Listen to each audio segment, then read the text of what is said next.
ನೋಡ್ತಾ ಇದ್ರ news 18 digital. ನಾನು ಧನುಶ್ರೀ ಪೂಜಾರಿ. ನಿಮ್ಗೊಂದು ವಿಷಯ ಗೊತ್ತಾ? ನಮ್ಮ ಭಾರತದಲ್ಲೂ ಚಂದ್ರನ ಮೇಲಿರುವಂತಹ ಮಣ್ಣು ಇದೆಯಂತೆ. ಹೌದು, ನೀವು ಕೇಳ್ತಿರೋದು ನಿಜ. ತಮಿಳುನಾಡಿನ ನಾಮಕ್ಕಲ್ ಜಿಲ್ಲೆಯಲ್ಲಿ ಸಿಗುವಂತಹ ಮಣ್ಣು ಚಂದ್ರನ ಮೇಲಿರುವ ಮಣ್ಣಿನ ಗುಣಲಕ್ಷಣಗಳನ್ನೇ ಹೋಲ್ತಾ ಇದೆ. ಹೀಗಾಗಿ ಈ ಮಣ್ಣನ್ನ ಚಂದ್ರಯಾನ ಯೋಜನೆಯಲ್ಲಿ ಸಾಫ್ಟ್ ಲ್ಯಾಂಡಿಂಗ್ ನಂತಹ ಪ್ರಾಯೋಗಿಕ ಪರೀಕ್ಷೆಗಳಲ್ಲಿ ಬಳಸಲಾಗ್ತಾ ಇದೆ. 2012ರಿಂದಲೂ ಇಲ್ಲಿನ ಮಣ್ಣನ್ನ ಚಂದ್ರಯಾನ ಯೋಜನೆಯಲ್ಲಿ ಬಳಸಲಾಗ್ತಾ ಇದೆ.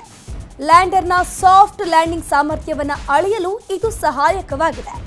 ಇಲ್ಲಿವರೆಗೆ 3 ಬಾರಿ ಈ ಮಣ್ಣನ್ನ ಇಸ್ರೋಗೆ ಪೂರೈಸಲಾಗಿದೆಯಂತೆ. ನಾಮಕ್ಕಲ್ನಲ್ಲಿರುವಂತಹ ಮಣ್ಣು ಚಂದ್ರನ ಮೇಲೆ ಇರುವಂತಹ ಮಣ್ಣಿಗೆ ಹೋಲುತ್ತೆ. ವಿಶೇಷವಾಗಿ ಚಂದ್ರನ ದಕ್ಷಿಣ ಧ್ರುವದಲ್ಲಿರುವಂತಹ ಮಣ್ಣನ್ನ ಹೋಲುತ್ತೆ.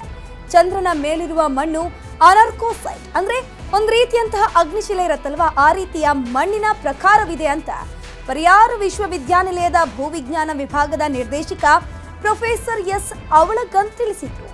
ನಾಮಕ್ಕಲ್ ಪ್ರದೇಶದಲ್ಲಿ ಚಂದ್ರನ ಮಣ್ಣಿಗೆ ಹೋಲುವಂತಹ ಮಣ್ಣು ಹೇರಳವಾಗಿ ಲಭ್ಯವಿದ್ದು ಇಸ್ರೋಗೆ ಅಗತ್ಯವಿರುವ ಸಂದರ್ಭಕ್ಕೆ ಮಣ್ಣನ್ನ ಪೂರೈಸಲಾಗುತ್ತಿರುತ್ತಂತೆ. ಚಂದ್ರಯಾನ ಯೋಜನೆಗಳ ಘೋಷಣೆಯಾದ ತಕ್ಷಣ ಮಣ್ಣನ್ನು ಪೂರೈಸುವ ಕೆಲಸ ಪ್ರಾರಂಭವಾಗುತ್ತೆ.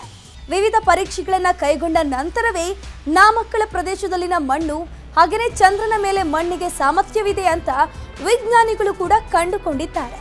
ಇಲ್ಲಿಯವರೆಗೆ ಸುಮಾರು 50 ಟನ್ ಮಣ್ಣನ್ನ ಇಸ್ರೋಗೆ ಕಳಿಸಲಾಗಿದೆ ಅಂತ ಅನ್ನಳಗನ್ ಹೇಳಿದ್ರು. ನಾಮಕ್ಕಲ್ ಸುತ್ತಮುತ್ತಲಿನ ಗ್ರಾಮಗಳಾದ ಸೀತಾಂಪೊಂಡಿ ಹಾಗೂ ಕುನ್ನಮಲೈ ಮತ್ತು ಆಂಧ್ರ ಪ್ರದೇಶದ ಕೆಲವು ಭಾಗಗಳಲ್ಲಿ ಈ ಮಣ್ಣು ಹೇರಳವಾಗಿ ಸಿಗುತ್ತಂತೆ.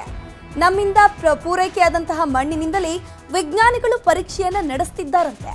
ಚಂದ್ರಯಾನ ಯೋಜನೆ ಘೋಷಣೆಯಾದಂತೆ ನಾವು ಮಣ್ಣನ್ನು ಪೂರೈಸಲು ಸಿದ್ಧ ಅಂತ ಅವರು ಹೇಳಿದ್ರು.